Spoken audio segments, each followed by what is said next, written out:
ভেদ, একটা ভেদ না জানাটা কাজ করলে তো হবে না। জানিয়া কেন পূজা করো যে হায়, আগে এই ফুলের মর্ম জানিতে হয়। কি বললেন? ফুলের মর্ম না জানিয়া কেন পূজা করো যে হয়, আগে ফুলের মর্ম জানিতে হয়। মুর্শিদের এখানে মনে ধরছি, আমি মহাসরকার বাজানকে ভক্তি করলাম, আমার দেখা দেখে আরো দুইজন ভক্তি করলো, তাই না? ভক্তির আশায় বিষয় তা কি বুঝলাম না, খালি করে গেলাম, জীবন ধরে আইলাম, খাইলাম, গেলাম, ভক্তি করলাম, শেষ।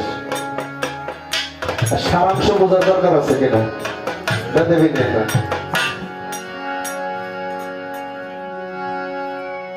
ওরে মানুষ ফুলের মর্ম না জানিয়া, ফুলের মর্ম না জানিয়া কেন পূজা করো যে হায়, ফুলের মর্ম জানিতে হয়, ফুলের মর্ম জানিতে হয়।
হয়